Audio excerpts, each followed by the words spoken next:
Class 8 এর lesson 12 12 নম্বর লেসনে someone এই পোয়েমটা রয়েছে। কে লিখেছে? ওয়াল্টার, কি বললাম, ওয়াল্টার জন ডি লা মেয়ার। ঠিক আছে, ওয়াল্টার জন ডি লা মেয়ার। আচ্ছা, আমাদের এই ওয়াল্টার জন ডি লা মেয়ার সম্বন্ধে আমরা একটু আগে জেনে নেব। যে পোয়েট এই পোয়েমটা লিখেছে তার সম্বন্ধে আমরা একটু জেনে নেব।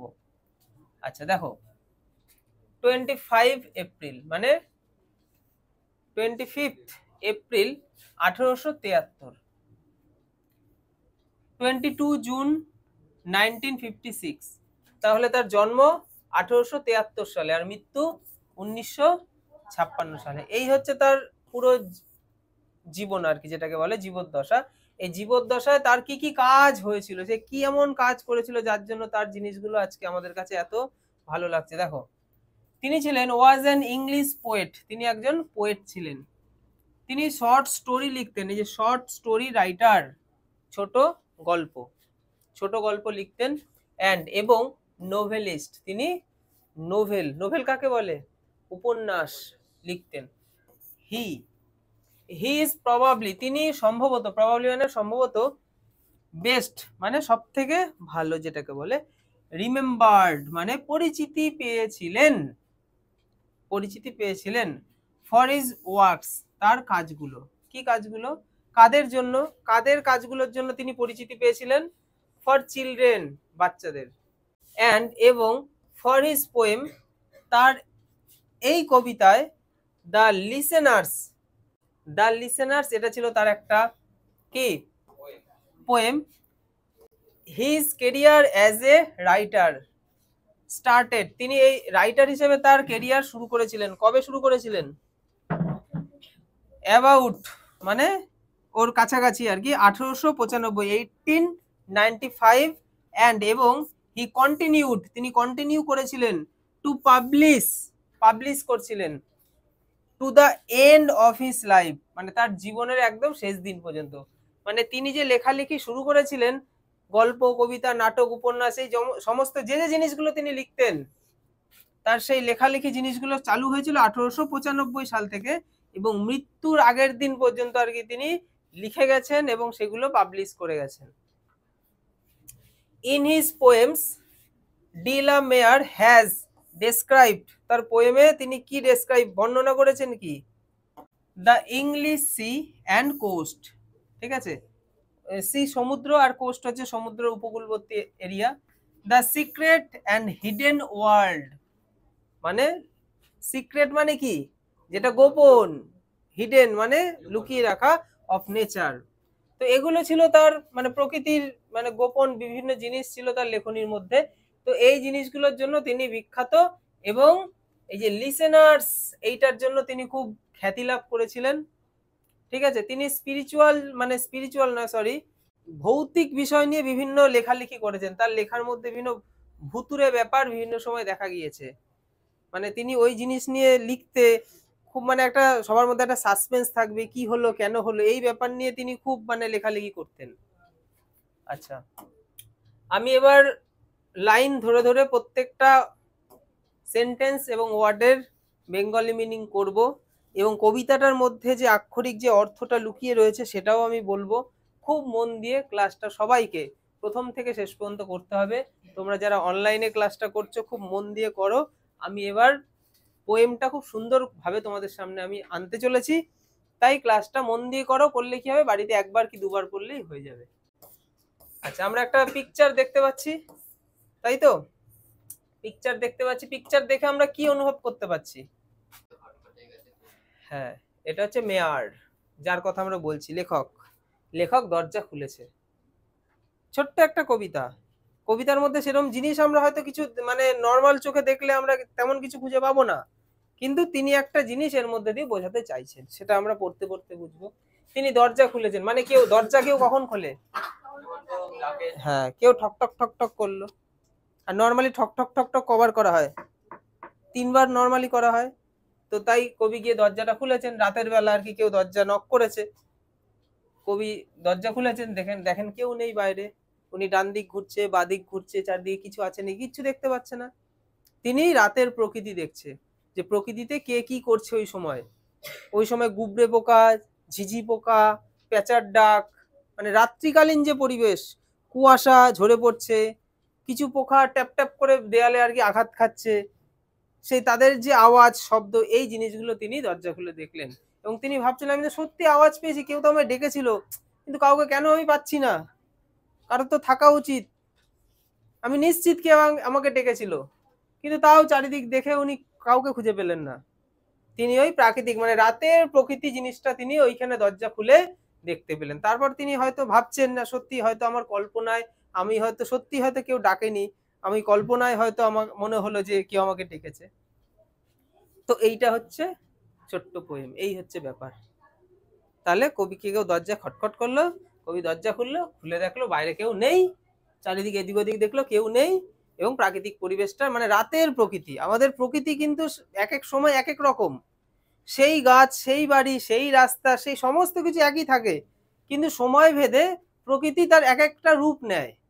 একদম সকালের প্রকৃতি একরকম হয়, তাই না, একদম রৌদ্রোজ্জ্বল আকাশ, দুপুরবেলাটা একরকম হয়, বিকেল একরকম হয়, সন্ধে একরকম হয়, রাত একরকম হয়, মাঝরাত অন্যরকম হয়। সেই সময় কোনো মানুষের মানে যে রাস্তা দিয়ে মানুষ হেঁটে চলে সারাদিন, সেই রাস্তা দিয়ে একদম ফাঁকা শ্মশানের মতো রাস্তা হয়ে যায় রাতের বেলা, তাই না। সেখানে বিভিন্ন মানে প্রাণীরা, বিভিন্ন কীট পতঙ্গ, তারা বিভিন্ন রকম তাদের অ্যাক্টিভিটি গুলো রাতের বেলা চলতে থাকে।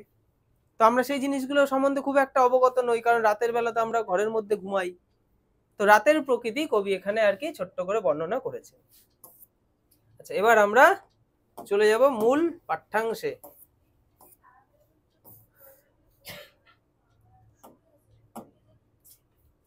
সবার মধ্যে এনার্জি আছে বোঝার? আচ্ছা ঠিক আছে, সবাইকে একটু ঝাঁকিয়ে নিলাম আর কি। সামওয়ান, আমাদের এই পোয়েমটার নামই তো সামওয়ান। সামওয়ান মানে কোনো একজন, কেউ। সামওয়ান এই ওয়ার্ডটা কিন্তু সিঙ্গুলার একটা ওয়ার্ড।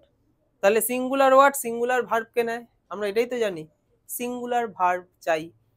তো সামওয়ান সবসময় সিঙ্গুলার হিসেবেই আসে, কিন্তু টেন্স হচ্ছে পাস্ট টেন্স, তাই আর কোনো ঝামেলা নেই, ভার্বের সেকেন্ড ফর্ম, সিঙ্গুলার প্লুরাল কোনো ব্যাপার নেই, সরল সাদাসিধে।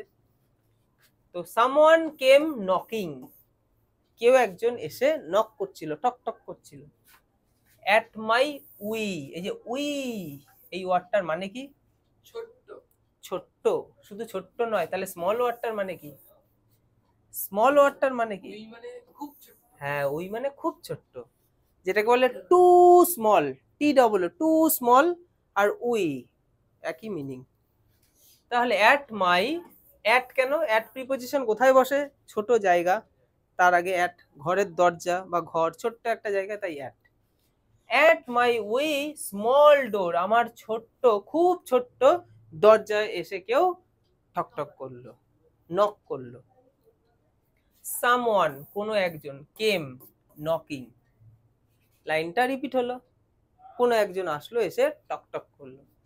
I am sure, I am sure আমি নিশ্চিত, শিওর শিওর আমি, I am sure sure sure আমি নিশ্চিত, আমি নিশ্চিত, আমি নিশ্চিত। তিনবার কেন? কারণ কেউ এসে তিনবারই ঠকঠক করে। কেউ যদি আসে না বাইরে থেকে নর্মালি, কিন্তু সে জানে না তিনবার তাকে করতে হবে, নর্মালি এরকম হয়ে যায়। তাই কবিও সেই সুরে সুর মিলিয়ে বলছে I am sure, I am sure, I am sure, বা I am sure sure sure আমি নিশ্চিত নিশ্চিত নিশ্চিত। আই লিসেন্ড আমি শুনেছিলাম, আই ওপেন্ড আমি খুলেছিলাম, মানে দরজা খুলেছিলাম, আমি শুনেছিলাম মানে আমি আওয়াজ শুনেছিলাম। আওয়াজ কথাটা এখানে নেই, কারণ কবিতায় তো ছন্দ থাকে, ওখানে ওই গল্পের মতো সব ডিটেলসে থাকবে না, ওখানে বুঝে নিতে হবে কি বলছে। আই লিসেন মানে আমি আওয়াজ শুনেছিলাম, আই ওপেন মানে আমি দরজা খুলেছিলাম। আই লুকড আমি দেখেছিলাম বা তাকিয়েছিলাম, টু লেফট বাদিকে, অ্যান্ড রাইট এবং ডান দিকে। তাহলে আমি দেখেছিলাম ডান দিক বাদিক, দরজা খুলে এরম এরম কেউ আছে নাকি, তাই না, কারণ সামনে তো দেখতেই পাচ্ছি, এরম করলে এদিক দেখতে পাবো, এরম করলে এদিক দেখতে, ব্যাস নেই, তাহলে আর নেই, পেছনে তো থাকবে না, কারণ পেছন থেকে তো আমি বেরোলাম। বাট কিন্তু not there was a stirring, এই স্টারিং ওয়ার্ডটার মানে, what is the meaning of this word? নড়াচড়া। তাহলে বাট এটা কি? নট, এই যে এনওটি নট আর এনওইউজিএসটি নট একই, নট না, না কিন্তু না, দেয়ার ওয়াজ এ স্টিয়ারিং, কিচ্ছু কোনো নড়াচড়া নেই, এই যে নড়াচড়াকে বলে এটা নড়াচড়া, কম্পন, মানে সেখানে কোনো কম্পন তো পাচ্ছি না, কেউ যদি থাকে যদি চলে যায় তো সে যাওয়ার সময় কোনো একটা গাছের পাতায় ঠেকলেও তো গাছের পাতাটা নড়বে, কিন্তু কোনো নড়াচড়া আমি দেখতে পেলাম না। তাহলে এখানে দুটো ওয়ার্ড, এটা হচ্ছে না আর এটা হচ্ছে স্টারিং মানে নড়াচড়া, কোনো কম্পন পেলাম না। In the still dark night, still মানে একদম থেমে থাকা, মানে স্তব্ধ, স্টিল মানে স্তব্ধ, ডার্ক নাইট মানে অন্ধকার রাতে। Only the busy beetle, only শুধুমাত্র, দ্য বিজি, বিজি মানে ব্যস্ত, বিটেল কাকে বলে, বিটেল গুবরে পোকা, তাহলে বিজি বিটেল, শুধুমাত্র বিজি বিটেলকে দেখা যাচ্ছে, তারা কি করছে, বিজি বিটেল কি করছে, tap tapping, tap tapping in the wall, ওয়ালে ট্যাপ ট্যাপিং মানে কি, গুবরে পোকাগুলো এমনি নরমালি না একটু আঘাত করি দেখি তো কেউ শুনতে পায় কিন্তু আঘাত করি, ওই রকম ব্যাপার নয়, তারা কি ওরে আর দেয়ালে ধাক্কা মারে, দেয়ালে গিয়ে ধাক্কা খেয়ে দুম করে পড়ে যায়, তো ওই যে দেয়ালে ধাক্কা লাগার আওয়াজটাই ট্যাপ ট্যাপিং আওয়াজ আর কি। মানে কবি কত নিখুঁত ভাবে জিনিসগুলোকে অনুভব করছে, একদম বাইরের একদম খুঁটিনাটি জিনিসগুলোকে তিনি বলছেন। তাহলে still dark night, only the busy beetle মানে অনলি মানে শুধুমাত্র এই ব্যস্ত, বিটেল মানে গুবরে পোকাগুলো কি করছে, tap tapping in the wall, ওয়ালে গিয়ে ট্যাপ ট্যাপিং করে যাচ্ছে, মানে আওয়াজ হচ্ছে, তাদের ধাক্কায় আওয়াজ হচ্ছে, ট্যাপ ট্যাপিং হচ্ছে। অনলি ফ্রম দা, অনলি শুধুমাত্র, ফ্রম দা ফরেস্ট, ফরেস্ট মানে জঙ্গল থেকে, জঙ্গল থেকে কি, the screech owls call, owls, owls মানে কি, আচ্ছা এবার শঙ্কর খুঁজে পেলো লক্ষ্মী পেঁচা, লক্ষ্মী পেঁচা মানে কি, তাহলে স্ক্রিচ আউলস কল, তাহলে স্ক্রিচ আউল, আউল মানে পেঁচা, স্ক্রিচ মানে লক্ষ্মীকে এখানে মানে ডিফাইন করছে, তাহলে দা স্ক্রিচ আউলস কল, তাহলে লক্ষ্মী পেঁচাদের ডাক কোথা থেকে আসছে, ওই ফরেস্ট জঙ্গল থেকে আওয়াজটা আসছে। অনলি শুধুমাত্র, দা ক্রিকেট, আইপিএল এর সেই ক্রিকেট নয়, ক্রিকেট মানে ঝিঝি পোকা, তাহলে ঝিঝি পোকা হুইসলিং, হুইসলিং মানে শীষ দেওয়ার মতো করে আওয়াজ করছে। তাহলে এখনো পর্যন্ত তিনটে জিনিস পেলাম যাদের আওয়াজ কিন্তু এখানে পোয়েট বললেন, এবং এগুলো কিন্তু প্রশ্নে আসবে। একটা হচ্ছে কি, একটা হচ্ছে কি বিটেল গুবরে পোকা, একটা হচ্ছে আউল, কি আউল, স্ক্রিচ আউল লক্ষ্মী পেঁচা, আর একটা হচ্ছে ক্রিকেট ঝিঝি পোকা হুইসলিং। তাহলে ঝিঝি পোকা কি করছে, ঝিঝি পোকা আছে হুইসেল মানে শীষের মতো আওয়াজ করছে, আর আউল লক্ষ্মী পেঁচা কি করছে, লক্ষ্মী পেঁচা ডাকছে কোথা থেকে, ফরেস্ট থেকে ডাকছে, আর গুবরে পোকাগুলো কি করছে, ট্যাপ ট্যাপিং মানে দেয়ালে ধাক্কা খেয়ে পড়ছে। এই জিনিসগুলো যদি ক্লিয়ার থাকে, আমাকে কোনো প্রশ্ন উত্তর এখান থেকে দিলে মিস হবে, যদি আমরা সেন্টেন্স গঠন করতে পারি। আর রাইটিং ক্লাসে তো সেইটাই শেখানো হচ্ছে, সেন্টেন্স গঠন করা, আর কি চাই, গ্রামার ক্লাসে গ্রামার শেখানো হচ্ছে, তারপরে যদি ইংলিশে কম পাই আমার আর কিছু করার নাই। আচ্ছা, হোয়াইল যখন, দা ডিউ ড্রপস ফল, ফল মানে পতিত হওয়া মানে পড়া, ডিউ মানে কি শিশির, ড্রপস মানে ফোঁটা, তাহলে হোয়াইল যখন, দা ডিউ ড্রপস মানে শিশিরের ফোঁটা, ড্রপস ফল পড়ছে, মাটিতে পড়ছে।